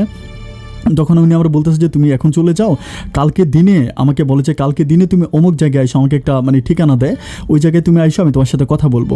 এরপরের দিন উনি যেভাবে বলে ওই ঠিকানা অনুসারে আমি ওইখানে যাওয়ার পরে পাখির মা আসে আমাকে বলতেছে যে বাবা আমাকে উনি খুব মানে স্মুথলি আমার সাথে কথা বলে, আমাকে বলে যে দেখো আমি ওর মেয়েটাকে কোলে পিঠে করে বড় করছি, আমার একটাই মাত্র মেয়ে, আমার আর কোনো ছেলে মেয়ে নাই। মেয়েটাকে আমি প্রচুর পরিমাণ ভালোবাসি, বাট আমি বুঝতে পারি না যে আমার মেয়েটার কী হলো। আমার মেয়েটা প্রচণ্ড রকম কান্নাকাটি করতেছে, আর আমার কাছে মনে হয়েছে আমার মেয়েটা যদি তোমাকে পছন্দ করে আর তুমিও যদি আমার মেয়েটাকে পছন্দ করো, তাহলে তুমি আমার মেয়েটাকে বিয়ে করে ফেলো। আমার মেয়েটার এত কষ্ট সহ্য হচ্ছে না। আমি তখন তারে বলি যে আপনার জামাইকে তো আপনি চিনেন, কত রকমের ডাকাইত মানুষ, আমি যদি পাখিরই বিয়ে করে তাহলে কি উনি আমাকে আস্ত রাখবে? উনি তো আমাকে জিন্দা ধরে জবাই করাই দিবে। তখন আমাকে বলতেছে যে তাইলে তুমি একটা কাজ করো, তুমি পাখিকে নিয়ে তুমি কোথাও চলে যাও। যখন মা হয়ে আমাকে এই কথাটা বললো, তখন আমি যেন আসমান থেকে বললাম। আমি তখন ওনারে বলতেছি যে আপনি এটা কী বলতেছেন? উনি আমার বলে যে হ্যাঁ, কারণ ওর বাবা কোনোদিনও তোমাদের এই সম্পর্কটা মেনে নিবে না। আর সবচেয়ে বড় কথা হচ্ছে ওর বাবা যে পরিমাণ রেগে আছে, যেই কোনো সময় যে কোনো ছেলে দেখে আমার মেয়েটাকে বিয়ে দিতে পারে। আর আমি বুঝতেছি যে পাখি তোমাকে যে পরিমাণ ভালোবাসে, ওরা অন্য কোথাও বিয়ে দিলে ও হয় ফাঁসি দিবে, নাহলে বিষ খাবে, ও মরে যাবে। আমি আমার মেয়েটাকে মারতে চাই না বাবা, তুমি যদি আমার মেয়েকে সত্যিকারে ভালোবেসে থাকো তাহলে তুমি আমার মেয়েটাকে নিয়ে পালিয়ে যাও। আমি তখন তারে বলি যে আমি ওকে নিয়ে পালাইয়া কোথায় যাব, আমার তো আসলে যাওয়ার তেমন কোনো জায়গা নাই। তখন উনি আমাকে বলতেছে, মানে পাখির মামাকে বলতেছে যে আমার একটা চাচাতো বোন থাকে ঢাকাতে, ঢাকা। উনি আমাকে বলে যে অমুক জায়গায় থাকে, তুমি যদি চাও পাখিকে নিয়ে তুমি ওইখানে চলে যাও, আমি ওই আমার চাচাতো বোনের সাথে কথাবার্তা বলে সব কিছু ঠিক করব। ওনার কথাগুলো শুনতেছিলাম আর আমার কাছে মনে হচ্ছিল আমি যেন স্বপ্ন দেখতেছিলাম যে একটা মা হয়ে এত সাপোর্ট ওনার মেয়ের প্রতি আমি ঠিক কল্পনাও করতে পারিনি। আমি অবাক হয়ে গেলাম ওনার কথাগুলো শোনার পরে। এরপর উনি আমাকে বলে যে ঠিক আছে তুমি কালকে, বা আমাকে বলে যে অমুক দিন তুমি আইসো। 2 দিন পরে আমাকে ডেট দেয়, আমি পাখিকে নিয়ে আসবো। এরপর তুমি পাখিকে নিয়ে তুমি চলে যাবা, আমি আমার বোনের সাথে চাচাতো বোনের সাথে কথাবার্তা বলে সব কিছু ঠিক করে রাখবো। ঠিক তারই 2 দিন পর উনি যথারীতি পাখিকে নিয়ে আসে, যেখানে ওনার সাথে আমার কথা হয় সেখানেই নিয়ে আসে। আসার পর একটা ব্যাগে করে পাখির কাপড় চোপড় থাকে, উনি আমাকে বলে যে তুমি ঢাকাতে চলে যাও, ওইখানে গেলে তোমাদের বিয়ে হবে, আমি আমার বোনকে সব কিছু বলে দিয়েছি। আমি দুনিয়াতে মা দেখেছি, এমন মা আমি দেখি নাই। মানে ওনার কথাগুলো শোনার পর আমার চোখের পানিগুলো যেন টলমল করতেছিল। আমি তখন অবাক হয়ে বললাম যে আল্লাহ, এরকম মাও কি দুনিয়াতে আছে? আমি ওনার পা ধরে সালাম করলাম, উনি আমার জন্য প্রাণ খুলে দোয়া করলো এবং আমার হাতে উনি 15,000 টাকা উঠাই দিল। 15,000 টাকা দিল এবং ওনার গলায় একটা স্বর্ণের চেন ছিল, এই চেনটা পাখিকে পরাই দিল। দেওয়ার পর আমার বললো যে একটা ফোন নাম্বার দিয়ে দিল ওদের গ্রামের একটা লোকের, যে যদি টাকা পয়সার দরকার হয় যেন আমি তার সাথে কথাবার্তা বলি। এটা বলার পর উনি আমাকে পাখির সাথে দিয়ে দেয়। আর আমি পাখিকে নিয়ে সেদিন সুদূর হচ্ছে ফরিদপুর থেকে সরাসরি ঢাকাতে চলে আসি। ঢাকাতে আসার পর আমাকে ওনারা যেই ঠিকানা দিয়েছিল সেই ঠিকানা অনুসারে আমি ওই ঠিকানা ওই বাসায় চলে যাই। অ্যান্ড বাসায় যাওয়ার পরে ওই পাখির মা কিন্তু ওনাকে সব কিছু বলে রাখছিল। যাওয়ার পরে ওই মহিলা আমাকে অনেক সুন্দর করে, মানে ওই খালামুনি আমাকে অনেক সুন্দর করে ওনার ঘরে ঢোকায় এবং প্রচুর পরিমাণ আদর আপ্যায়ন ভালোবাসে। তো উনি আমাকে পাখির মা যেভাবে বলে দিছে যে আসলে আগে ওদেরকে বিয়েটা দিয়ে দিবা, তো উনি তখন আমাকে 3.5 লাখ টাকা কাবিনে বাসার মধ্যে কাজী এনে আমার বিয়েটা পড়ায় দেয়। বিয়েটা যখন পড়ায় দেয় আমার জীবনে অন্যরকম একটা সুখ আসে। আর এই ব্যাপারগুলো আমি আমার পরিবার কারোর সাথে কোনো রকম আলাপ করতেছি না।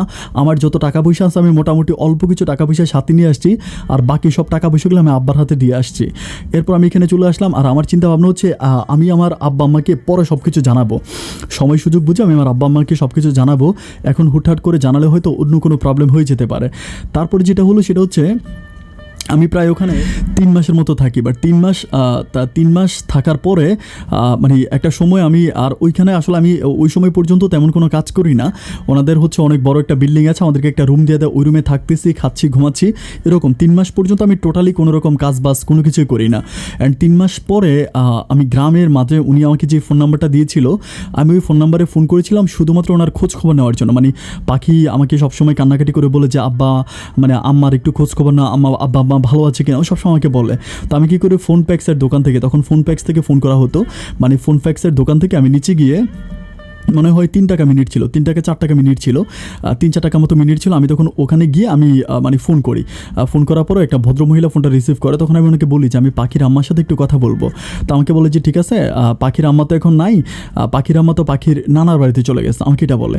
আমি তখন বলি যে কী বলেন, পাখির আম্মা পাখির নানার বাড়িতে চলে গেছে মানে কি? তখন উনি আমাকে বলতেছে যে তুমি কে? আমি তখন ওনারে বললাম যে দেখেন, আপনি আমাকে হয়তো চিনবেন না, আর যদি হয়তো চিনতেও পারেন, আমি আপনাকে সব কিছু খুলে বলি। তখন আমি ওনাকে বলি যে আমার গ্রাম হচ্ছে, গ্রামের নাম বলি, অ্যান্ড আমি বলি যে পাখির সাথে আমার রিলেশন ছিল, মানে আমি আর পাখি একসাথে আছি, এগুলো অনেকে সব কিছু বলি। বলার পরে আমার বলতেছে হাই রে জানোয়ার, তোর কারণে আজকে পাখির মায়ের এই করুণ পরিণতি।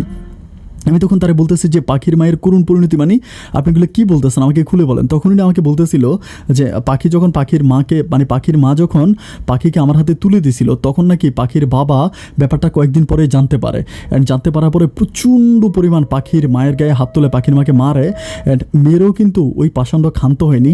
এবং সবশেষ এই বুড়ো বয়সে এই বৃদ্ধ মহিলাটাকে উনি তালাক করে দেয়। অ্যান্ড তালাক করে দেওয়ার পর পাখির মা পাখির নানা বাড়িতে চলে যায়। কথাটা শোনার পর আমার এত বেশি কষ্ট লাগে, আমি তখন চিন্তা করতেছি পাখির মা এই ব্যাপারগুলো কেন আমাদেরকে জানালো না। আমি তখন পাখির কাছে, মানে ওনার কাছ থেকে পাখির নানার বাড়ির নাম্বার নেই, নানার বাড়ির ফোন নাম্বার নিয়ে আমি ওই নানা বাড়িতে ফোন করি। ফোন করার পরে তাও একজন, মানে একটা পুরুষ রিসিভ করে, ওনাকে আমি ডাইকা বলি যে পাখির মাকে দেওয়ার জন্য। তো উনি ডাইকা দেয়, পাশের ঘরেই হয়তো হতে পারে। তখন আমি পাখির মায়ের সাথে কথা বলি, আমি বলি যে আপনি আমাকে একটা বার কেন এই ব্যাপারগুলো বললেন না? উনি আমাকে বললেন যে বাবারে আমি বলি না, আমার মেয়েটা টেনশন করবে, তুমি টেনশন করবা, তোমরা এমনিতেই চলে গেছো, এখন তোমাদের কোন পরিস্থিতি এটা তো আর জানি না। তো আমি আসলে, মানে আমি আমার চাচাতো বোনকেও ব্যাপারগুলো জানাই নাই, কাউকেই জানাই নাই, কারণ আমিও আমার জামাইরে চিনি, ও একটা, মানে একটা জানোয়ার। সুতরাং আমি আর ব্যাপারগুলো কাউকে না জানি। আমি চিন্তা করছি যে তোমাদেরকে জানালে তোমরা বাড়তি টেনশন করবা, তোমাদেরকে টেনশন দিতে চাই না বলে আমি আর এই ব্যাপারগুলো জানাই নাই। আমি কথাগুলো যখন পাখির কাছে বলি, পাখি তখন প্রচণ্ড রকম কান্না করতে থাকে। ও আমাকে বলে যায় আমার সুখের জন্য আমার মায়ের সংসারটা ভেঙে গেল, আমার সুখের জন্য আমার মা আজকে বিধবা হয়ে, আমার মা আজকে একজন তালাকপ্রাপ্ত মহিলা হয়ে গেল, আমার মায়ের জন্য প্রচুর পরিমাণ কষ্ট হচ্ছে, আমি আমার মাকে দেখতে যাব, এটা বলে সে প্রচুর পরিমাণ কান্নাকাটি করতে থাকে। আমি তাকে বলি আচ্ছা ঠিক আছে, কান্নাকাটি করো না, তাহলে চলো আমি তোমার মায়ের কাছে তোমাকে নিয়ে যাব। এরই মাঝে কিন্তু আমি ফোনের মাধ্যমে মাঝে মাঝে আমার আব্বা আম্মার সাথে কথা বলতাম। আমার আব্বা আম্মা বলতেছিল আমাদের সংসার ঠিকই চলতেছে, তুই টেনশন করিস না, তুই সব কিছু ঠিকঠাক করে তুই বৌমাকে নিয়ে বাড়িতে আসিস। এরপর আমি কী করি, পাখির নানার বাড়িতে আমার পাখিকে নিয়ে যাই। পাখির নানার বাড়িতে যাওয়ার পরে পাখির মায়ের সাথে দেখা করে। তো পাখির মা প্রচুর পরিমাণ কান্না করে, প্রচণ্ড রকম কান্না করে, ওনার মেয়েকে জড়াই ধরে উনি প্রচুর রকম কাঁদে। পাখিও কান্নাকাটি করে বলে যে মাগো, আমার জন্য তোমার সুখের সংসারটা ভেঙে গেল, আমার জন্য আজ তুমি একজন তালাকপ্রাপ্ত মহিলা হয়ে গেলা। তো কান্নাকাটি করে ওর মা ওকে বোঝায় যে মারে, আমি তো ছোটোবেলা থেকেই, মানে তোকে ছোটোবেলা থেকে যখন লালন পালন করি তখনও তো তুই দেখেছিস যে আমাদের সংসারের সুখটা কতটুকু, প্রতিটা মুহূর্তে তোর আব্বার অত্যাচার, তোর আব্বার অপমান সহ্য করেই তো এই পর্যন্ত ছিলাম, কিন্তু আর কতদিন থাকতে পারি বল, দেওয়ালে তো পিঠ থেকে গেছে, তারপরেও এরপরেও এত কষ্টের পরেও কিন্তু আমি থেকে যেতাম, কিন্তু ওই নরপিসাদ আমাকে শেষ পর্যন্ত এই বুড়ো বয়সে তালাক করে দেয়। তখন আমি ওনার মাকে বলি যে মাগো, একটা কাজ করেন, আপনি এভাবে এখানে কতদিন ধরে থাকবেন বা আপনি এখানে কীভাবে থাকবেন? উনি আমাকে বলে আমি থাকতে পারবো, তুমি আমাকে নিয়ে টেনশন করো না, তোমরা ভালো থেকো। এরপর আমি কী করি, ওনার সাথে ওই দিন রাতের বেলায় থাকি আমার নানা বাড়িতে, অ্যান্ড এর পরের দিন যথারীতি উনি আমাদেরকে আরও কিছু টাকা দেয়। আমি ওনার কাছ থেকে টাকা নিতে চাই না, তারপর উনি জোর করে টাকাগুলো পাখির হাতে দেয়। আমরা আবার ঢাকাতে ফিরে আসি। ঢাকাতে ফিরে আসার পর আমি চিন্তা করতেছিলাম যে আমি তখন কিছু একটা করব। তো আমি বিভিন্ন দোকানে আসলে কাজ খুঁজতেছিলাম, মানে চাকরি খুঁজতেছিলাম, চাকরি পাইতেছিলাম না। তখন আমরা যাদের বাসে উঠছি ওই খালামুনি, ওই খালামণি আমাকে একটা স্বর্ণের দোকানে চাকরি দেয়, মানে অর্নামেন্টসের দোকান, স্বর্ণের দোকান, মানে এটা স্বর্ণ বানায় না, ওরা হচ্ছে রেডিমেড স্বর্ণ সেল করে, অনেক বড় একটা জুয়েলার্সের দোকান, ওই জুয়েলার্সের দোকানে আমাকে উনি চাকরি দেয়। তো আমি জুয়েলার্সের দোকানে চাকরি করি, তখন আমি ভালো টাকা বেতন পাই। যিনি আমার মালিক তিনি কিন্তু মানে হিন্দু ধর্মের মানুষ, বাট অত্যন্ত ভালো মনের মানুষ, প্রচণ্ড রকম ভালো মনের মানুষ। উনি আমাকে প্রচুর পরিমাণ রেসপেক্ট করে, সম্মান করে, ভালোবাসে। একটা পর্যায়ে ওনার সাথে আমার সম্পর্কটা অনেক ভালো কাটে। এভাবে আরও 2 মাস কাটার পরে আমি তখন মানে পাখি তখন প্রচুর পরিমাণ ওর মায়ের কথা ভেবে ভেবে কাঁদে, মানে ও খাওয়া দাওয়া করে না, মানে কেমন জানি সারাক্ষণ ওর মায়ের জন্য মন খারাপ করে থাকে। তখন আমি সিদ্ধান্ত নিলাম যে আমি বললাম যে পাখি, এখন তো আমি একটা চাকরি করি, ভালো টাকা বেতন পাই, এখন না হয় একটা কাজ করি, আমরা না হয় মাকে আমরা ঢাকাতে নিয়ে আসি। মাকে ঢাকাতে নিয়ে আসার পরে আমরা সবাই মিলে একসাথে থাকলাম, তখন কি ভালো হবে না? তো পাখি আমাকে বলতেছে যে মাকে তুমি ঢাকাতে নিয়ে আসবা তো কোথায় থাকবে, আমরাই তো মানে খুব কষ্ট করে আছি। আমি তারে বললাম যে মা যদি আসে তাহলে আমরা একটা ঘর ভাড়া নিব, একটা ঘর ভাড়া নিয়ে আমরা সবাই মিলে একসাথে থাকবো। তখন সে আমাকে বলতেছে যে আচ্ছা ঠিক আছে, তাহলে তুমি এই কাজটাই করো। এরপর আমি কি করি, একটা ঘর ভাড়া করি, অ্যান্ড ঘর ভাড়া করার পরে যথারীতি আমি পাখির আম্মাকে ফোন করে যখন ওনাকে বলি যে চলে আসার জন্য, উনি কোনোভাবে রাজি হয় না। এতভাবে বলি যে দেখেন আপনি চলে আসেন, ওইখানে তো কষ্ট করে থাকার দরকার নেই। উনি আমাকে বলে যে না, আমি আমার মেয়ের সংসারে গিয়ে থাকতে পারবো না, আমি আমার ভাইদের কাছে আছি, আমার ভাইরা আমাকে অনেক বেশি সম্মান করে, ভালোবাসে, আমাকে কোনো কিছুর অভাব দেয় না, আমি আমার ভাইদের কাছে অনেক ভালো থাকবো। বাবা তুমি আমাকে যাইতে বলছো, আমি অনেক খুশি হয়েছি, তুমি আমার সন্তান, তুমি আমাকে যেতে বলেছো, কিন্তু আমি যাব না। এভাবে আরও প্রায় 2-2.5 মাসের মতো কেটে যায়, বাট ওনাকে কোনোভাবে আনতে পারি না। পরে আমি কী করি, আবারও ঢাকা থেকে ওদের নানু বাড়িতে আসি। নানু বাড়িতে এসে আমি ওনাকে মানে হাতে পায়ে ধরে পর্যন্ত বলি যে আপনি আমার সাথে চলেন, এভাবে হচ্ছে মানে থাকেন না, এখানে থাকলে আপনার খুব বেশি প্রবলেম হতে পারে। এভাবে কথাবার্তা বলার পর উনি আমাকে বলে যে আমি আরও কয়েকটা মাস থাকি, কয়েকটা মাস পরে যাব। মানে আমাকে বলে যে আমাদের ভাইদের জায়গা সম্পত্তি নিয়ে একটু প্রবলেম চলতেছে, এই জায়গা সম্পত্তির প্রবলেমগুলো শেষ হলে তারপরে আমি হচ্ছে যাব। তো এটা বলার পর আমি তখন পাখির নানা বাড়ি থেকে অনেক মাস আমি আমার আব্বা আম্মাকে দেখি না। আমার বুকের ভিতর প্রচণ্ড রকম কষ্ট, আমার আব্বা আম্মাকে একটু দেখবো, আমার খুবই কষ্ট লাগতেছে। তো আমি তখন কী করি, আমার আব্বা আম্মাকে দেখার জন্য আমি তখন ওই পাখির নানা বাড়ি থেকে আমি আমাদের বাড়িতে যাই। আমাদের বাড়িতে যাওয়ার পরে আমি আমার আব্বা আম্মার সাথে দেখা করি, আমার বড় ভাইয়ের সাথে দেখা করি। আমার মনে হয় অনেক মাস পরে আমার আব্বা আম্মার সাথে আমার দেখা হচ্ছে। আব্বা আম্মা আমাকে প্রচুর পরিমাণ আদর করে, ভালোবাসে। আমার জন্য মা হচ্ছে অনেক রকমের হাঁস রাখে, ওইটা জবাই দেয়, তো খাবার দাবার করায়, প্রচুর পরিমাণে খাবার দাবার করে। আমি খেতে চাই না, তা উনি জোর করে আমাকে খাওয়ায়। আমি তখন আমার মারে বলি যে মা, ঢাকাতে আছি, ঢাকাতে একটা চাকরি করি, আমরা অনেক ভালো আছি, আমি কিন্তু তোমার বৌমাকে নিয়ে আসতাম, একটু মানে আরেকটু সব কিছু ঠান্ডা হোক, সব কিছু যদি একটু ঠান্ডা হয় তাহলে আমি তোমার বৌমাকে আমি নিয়ে আসবো। এটা আমি আমার মাকে বলি, মাকে বুঝাই। তো মা আমাকে বলে যে তুই আজকে রাতটা থেকে যা। আমি বলি যে মা, আর ওইখানে তো হচ্ছে মানে পাখি তো একা বাসায়, আমি থাকলে কেমন দেখায়। আমার মা আমার বলতেছে আল্লাহর রহমতে কিচ্ছু হইব না, অনেক অনেক মানে বছর ধরে তো মানে অনেক মাস ধরে তো তোদের সম্পর্ক, মেয়ে ওইখানে থাকতে পারবে, আল্লাহ কোনো প্রবলেম করবে না, তুই একটা রাত আমার সাথে থাক। আমি তখন আমার মারে বলতেছি মা, তুমি আবেগের বশত আমাকে রাখার জন্য তুমি চেষ্টা করতেছো, কিন্তু ওইখানে যদি পাখির কোনো সমস্যা হয়ে যায়, আমার মা বলতেছে কোনো সমস্যা হবে না, তুই থাক। এরপর আমি যথারীতি আমার মায়ের কথা মতো আমি ওখানে থেকে যাই, মানে হচ্ছে আমার ওইখানে আমার বাড়িতে আমি থাকার পরে সন্ধ্যার পরে আমার হচ্ছে আমি চিন্তা করতেছিলাম যে এলাকার অনেক মানুষগুলোকে দেখি না, অনেক মাস হয়ে গেছে, আমার মনের ভিতর খুব কষ্ট লাগে। আমি চিন্তা করতেছি যে এলাকার মানুষগুলোর সাথে আমি একটু দেখা করব। তো আমাদের এলাকাতে হচ্ছে চায়ের দোকান আছে, মানে একটা চায়ের দোকান বলতে এটা একটা ছোট্ট বাজারের মতো হয় না, যে 8-10টা দোকান এরকম একটা ছোট্ট বাজার। তো ওই বাজারের ভিতর আমি যাই, গিয়ে সবার সাথে একটু দেখা করি। দেখা করার পর ওইখানে একটা চায়ের দোকান আছে, চায়ের দোকানে বসে বসে আমি চা খাচ্ছিলাম। চা খেতে একটু মানে চা খাচ্ছিলাম, এরই মাঝে হঠাৎ করে দেখি যে চায়ের দোকানে পাখিদের ঘরে একটা কাজের ছেলে থাকতো, মানে ওই পাখির একটা কাজের ছেলে থাকতো। ওই ছেলেটার বাড়ি ছিল বরিশালে, ওইখানে ফরিদপুরে থাকতো। ওইখানে থেকে ছেলেটা হচ্ছে পাখিদের বাসায় কাজ করতো। ওই ছেলেটা কোত্থেকে জানি হুট করে এসে আমার মানে দোকানের মধ্যে ঢুকে আমার বলতেছে যে আমার কলার চেপে ধরে ফেলে। যখন কলার চেপে ধরে ফেলে তখন আমাদের গ্রামের আরও কিছু মানুষ আছে, তারা এসে আমারে সেভ করে। বাট ওই ছেলে আমার কলা চেপে ধরে আমাকে মারার জন্য প্রচুর পরিমাণ, প্রায় এখানে 10-15 মিনিটের মতো ধস্তাধস্তি হয়। ধস্তাধস্তির একটা পর্যায়ে কোত্থেকে জানি পাখির চলে আসে, মানে পাখির আব্বা চলে আসে। আসার পর উনি আমাকে জুতা দিয়া, ওই মানে অনেকগুলো দোকানে মানুষ এসে আমাকে জুতা দিয়ে মারে, মানে 8-10টা বাড়ি আমাকে দেওয়ার পর উনি আমার কলার চেপে ধরে। আমি তখন ওনারা বলতেছিলাম যে আপনি আমারে মারতেছেন কেন? উনি আমার কোনো কথাই শোনে না, কোনো কথা না শুনে উনি কী করে এখানে আমাকে একদম মানে কলার চেপে ধরে আমাকে মারে। উনি যখন আমাকে মারে তখন আর আমাদের গ্রামের কোনো মানুষ কিন্তু আর ওনার উপরে কথা বলে না, আমাদের গ্রামের কোনো মানুষ ওনার কথার বাইরে যায় না, কেউ ওনাকে আর কোনো কিছু বলে না। উনি আমাকে ইচ্ছা মতো, মানে ওনার হাতে যত শক্তি ছিল, উনি যথেষ্ট শক্তি দিয়ে আমাকে ইচ্ছা মতো উনি মারে। মায়ের একটা পর্যায়ে আমার বাবা আর হচ্ছে আমার বড় ভাইয়া আসে, আমার বাবা বড় ভাইয়া আসে, বাবা বড় ভাই এসে আমাকে ধরে। বাট ধরার পরে ওই ওর পাখির আব্বার কথা হচ্ছে, পাখির আব্বা আমার আব্বাকে বলতেছিল যে কতবার তোর বাড়িতে গেছি, কতবার বলছি যে তোর ছেলে কই আছে, কোথায় আছে বল, কিন্তু তুই বলতেছস না। এখন যখন ছেলের ধইরা উত্তম মধ্যম দিতেছি, এখন ছেলের বাঁচানোর জন্য আসছো।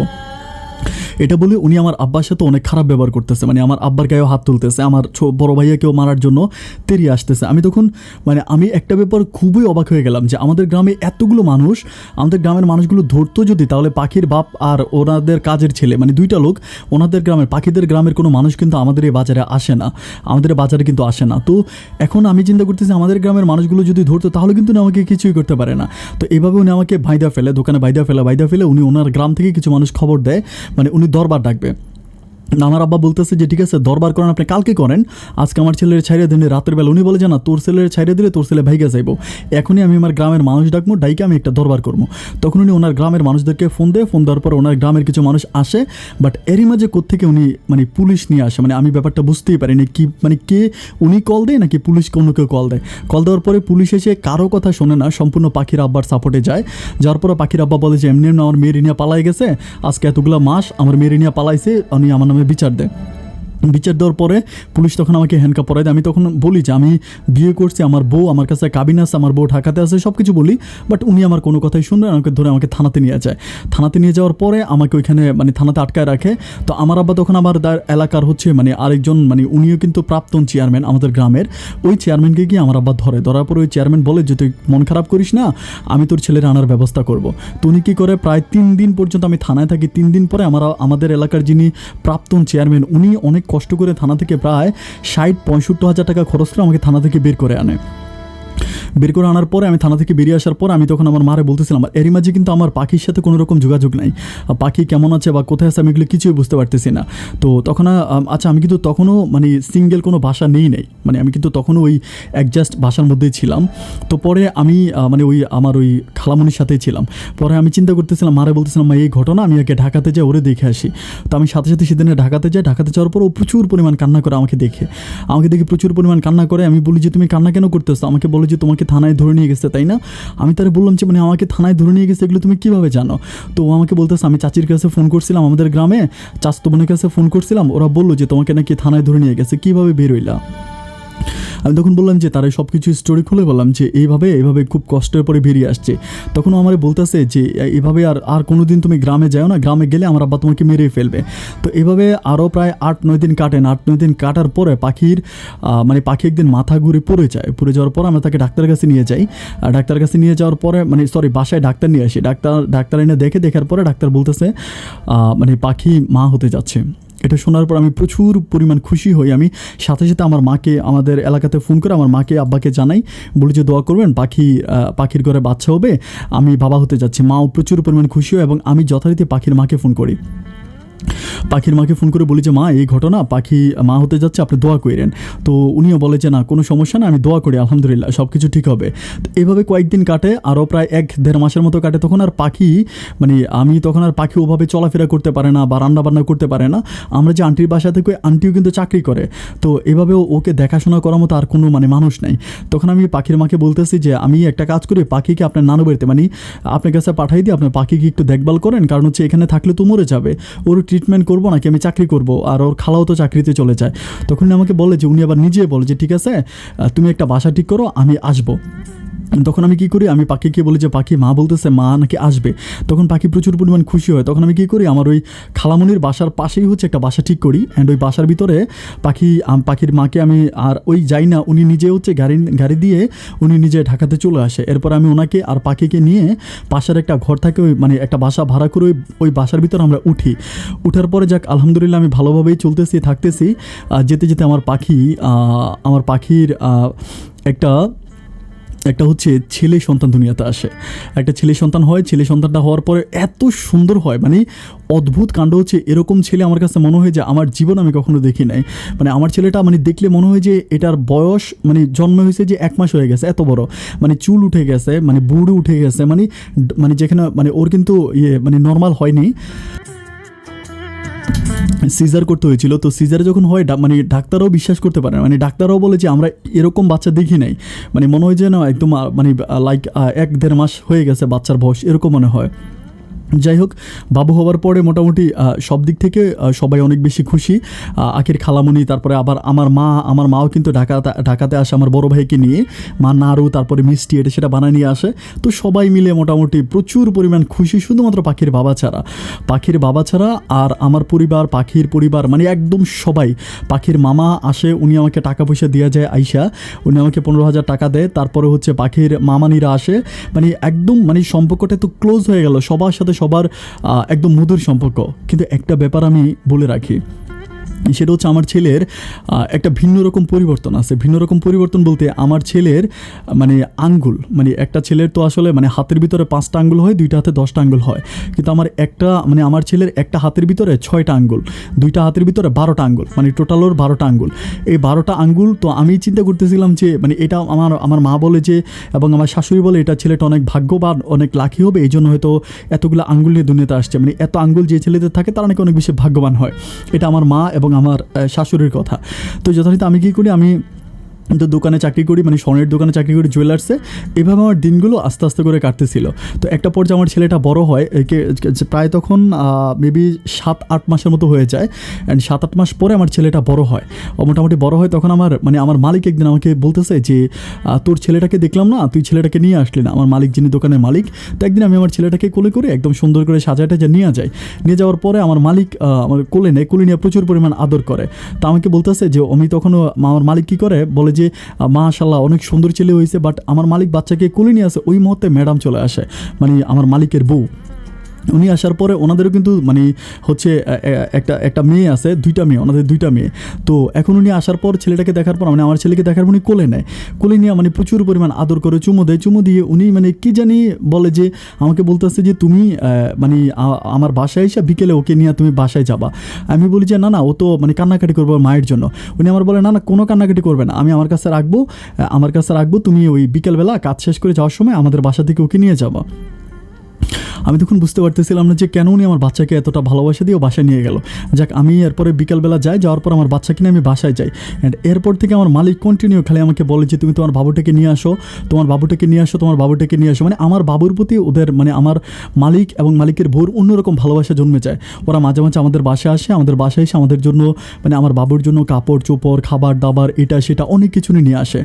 আমি তখন বুঝতে পারিনি যে মানে ব্যাপারটা কি, মানে এত কেন কেয়ারিং আমার বাচ্চার প্রতি, এত ভালোবাসা কেন। যাই হোক, এভাবে যেতে যেতে আরও কিছুদিন কেটে যায়, আরও প্রায় 1-1.5 মাসের মতো কাটে। অ্যান্ড 1-1.5 মাস পরে একদিন হচ্ছে কি আমার যিনি হচ্ছে আমার ছিল, মানে আমার যিনি মালিক ছিল, উনি একদিন আমাদের বাসায় এসে বলতেছে যে, মানে আমাকে এসে বলতেছে যে তোমার বাবুটাকে দাও। আমার ওয়াইফ বলতেছে যে তোমার বাবুটাকে নাকি উনি একটু মানে বাবুর জন্য কিছু কেনাকাটা করবে এরকম। তখন আমি বললাম যে কী কেনাকাটা করবে? তো আমার ওয়াইফ বলতেছে আচ্ছা ঠিক আছে আমি সাথে যাই। তুমি বলতেছে, আমার মালিক বলতেছে না তুমি যাওয়ার দরকার নাই, আমার ওই যাবে। আসলে তখন আমার মালিক আমাকে বলতেছিল যে আমরা বারবার তোমার বাচ্চাটাকে নিয়ে যাই, তুমি রাগ করো না বা মন খারাপ করো না। আসলে আমার ওয়াইফেরও তোমার সন্তানের মতো একটা ছেলে সন্তান হয়েছিল, কিন্তু আমার ওয়াইফের ছেলেটা মারা যায়, মানে বাচ্চাটা মারা যায়। এরপর থেকে আমার ওয়াইফ মানে ছেলে বাচ্চাদের প্রতি ওর অনেক বেশি টান ভালোবাসা। তো এই জন্য মানে তোমার বাচ্চাটাকে আমার ওয়াইফ বারবার নিতে চায়, তুমি কিছু মনে করো না। আমি বলি জানো না আমি কি মনে করবো, আপনি আমার মালিক, মানে আপনাকে আমি কি মনে করতে পারি। এরপরে উনি আমার বাচ্চাটাকে নিয়ে যায়, বাট বাচ্চাটাকে নিয়ে যাওয়ার পরে উনি আর মানে ওই দিন, মানে যেদিন নিয়ে যায় ওই দিন আর উনি বাচ্চাকে নিয়ে আসে না। আসার পরে আমি কী করি, মানে এই সময় মানে বিকেলবেলা থেকে সন্ধ্যার একটু পরে আমি বাসায় যাই। মানে বাসায় গিয়ে আমি দেখি যে ওনার বাসায় তালা মারা। তখন আমি দোকানের মধ্যে যাই, দোকানের মধ্যে গিয়ে আমাদের যে বাসায় টিনটি নাম্বার থেকে মানে দোকানে যে টিনটি ফোন থাকে ওইটা থেকে আমি ওনার নাম্বারে কল দেওয়ার পর উনি কল রিসিভ করে।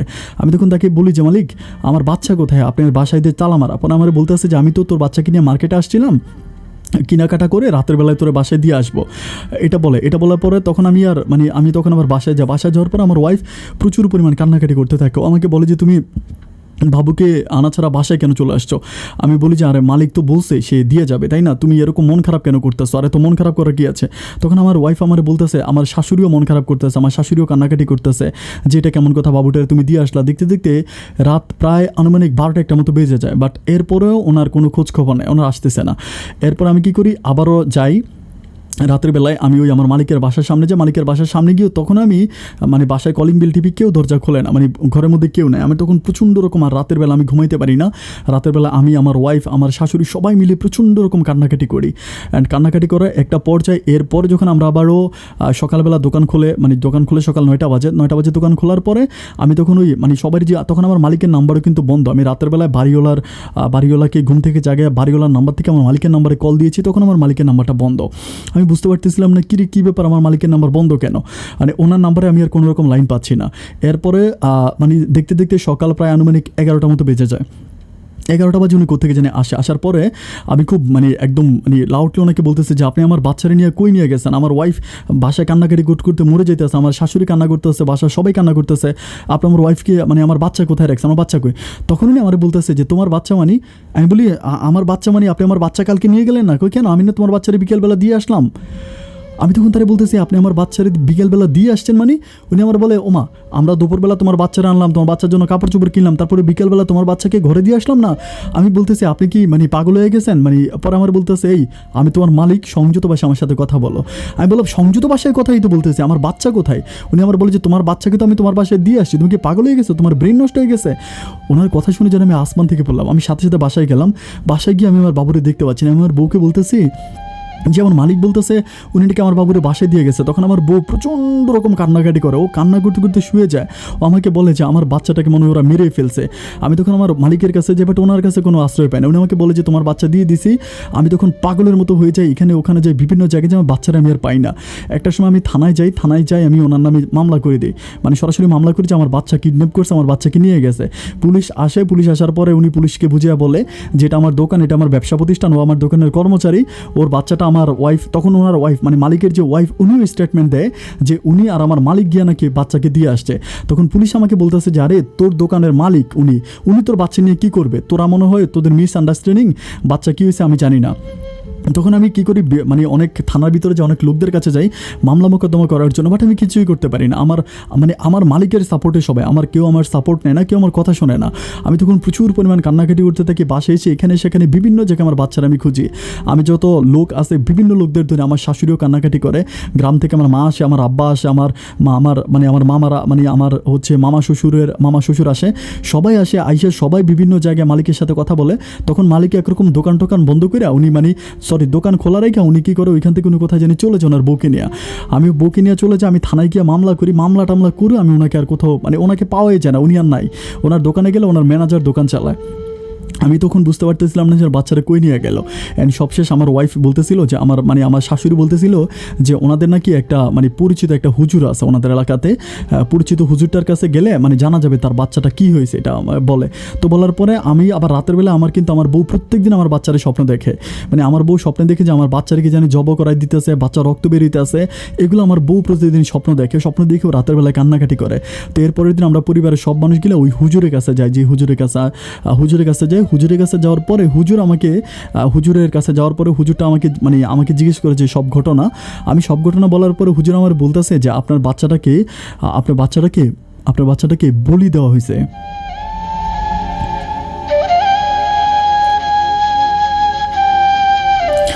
আমি তখন বলতেছিলাম যে আমার বাচ্চাকে বলি দেওয়া হয়েছে, আমি তো আপনার কথা কোনো কিছু বুঝতে পারতেছি না, আমার বাচ্চাকে বলি কেন দিবে। তখন উনি আমার বলতেছে যে আপনার বললেন না যে আপনার বাবুর 10টা আঙ্গুল ছিল। আমি বললাম যে হ্যাঁ 10টা আঙ্গুল ছিল, ওর হাতে 10টা আঙ্গুল ছিল।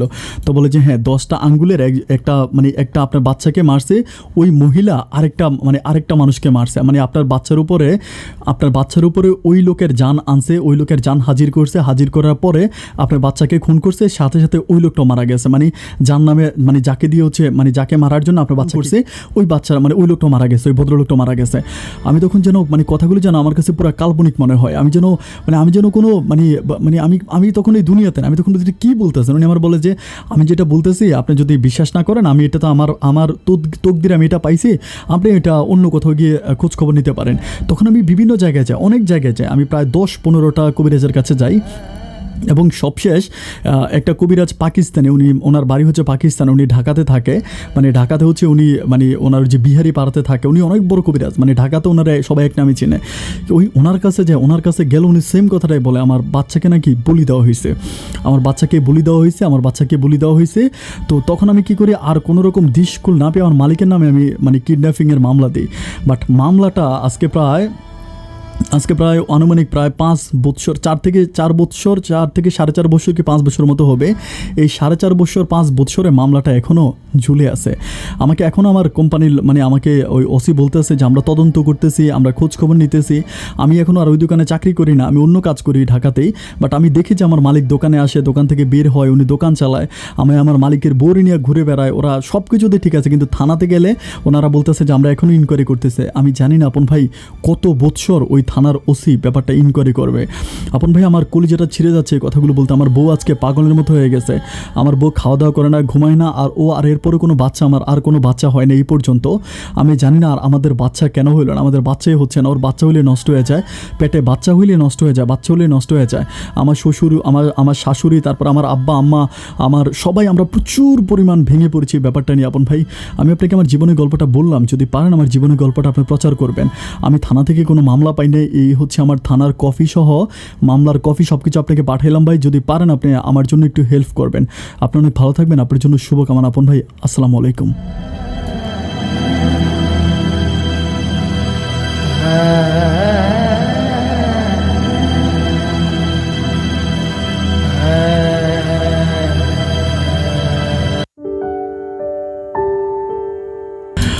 সম্মানিত দর্শক বন্ধুরা, শুরুতেই সবাইকে অনেক বেশি ধন্যবাদ। এত লম্বা একটা স্টোরি আপনারা আমার সাথে এতক্ষণ পর্যন্ত ছিলেন, যারা এই পর্যন্ত আছেন, যারা এই পর্যন্ত আমাকে দেখছেন।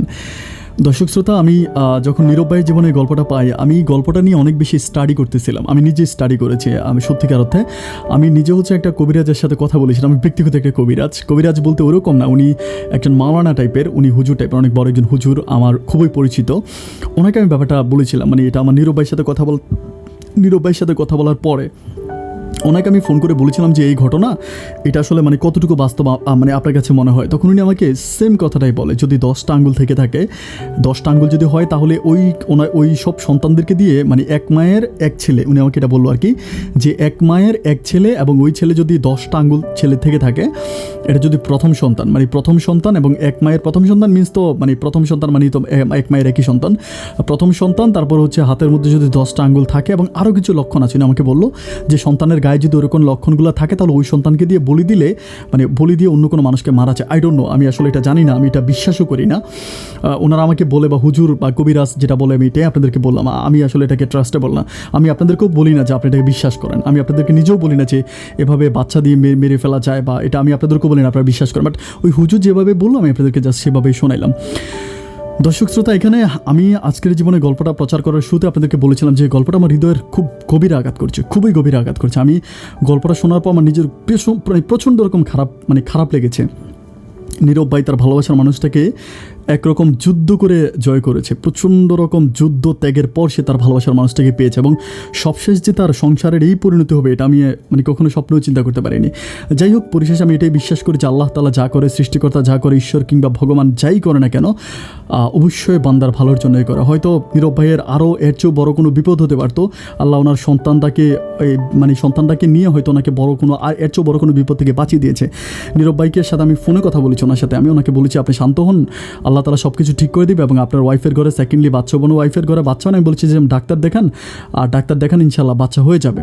আল্লাহর কাছে আমিও প্রার্থনা করি মন থেকে, যারা আমাকে দেখছেন বা যারা গল্পটা শুনছেন তাদেরকেও বলবো যে ওনার বাবু যাতে হয় ওনার ওয়াইফের ঘরে, এটার জন্য আপনারা সবাই খাস করে আল্লাহর কাছে দোয়া করেন। আমি ওনাকে বললাম যে বিভিন্ন হুজুরদের সাথে কথা বলেন, যারা দোয়া, অনেক রকম দোয়া আছে, আমি জানি যে ইসলামিক রীতিনীতিতে অনেক দোয়া আছে, যে দোয়াগুলো পড়লে যদি কেউ আপনাকে কুফুরি করে বা আপনার নামে তাবিজ করে, তাহলে ওই দোয়াগুলো যদি আপনি সবসময় পড়েন, তাহলে হচ্ছে ওই কুফুরি বা তাবিজ থেকে আপনি রক্ষা পেতে পারেন। এটা ইসলামিক সম্প্রদায়ের কথাবার্তা, আমার মাও মাঝে মাঝে বলে এই কথাগুলো। দর্শক বন্ধুরা, সব অনেক ভালো থাকবেন, সুস্থ থাকবেন। আপনাদের সুস্থ থাকার প্রত্যাশায় আমি আজকের মতো এখানে বিদায় নিচ্ছি। অন্য কোনো দিন অন্য কারো জীবনের গল্প নিয়ে, জীবনের গল্প এই অনুষ্ঠানে আমি আবারও হাজির হয়ে যাব। সেই পর্যন্ত সবাই ভালো থাকবেন, সুস্থ থাকবেন, এই শুভকামনায় আজকের মতো এখানেই বিদায়। আল্লাহ হাফেজ।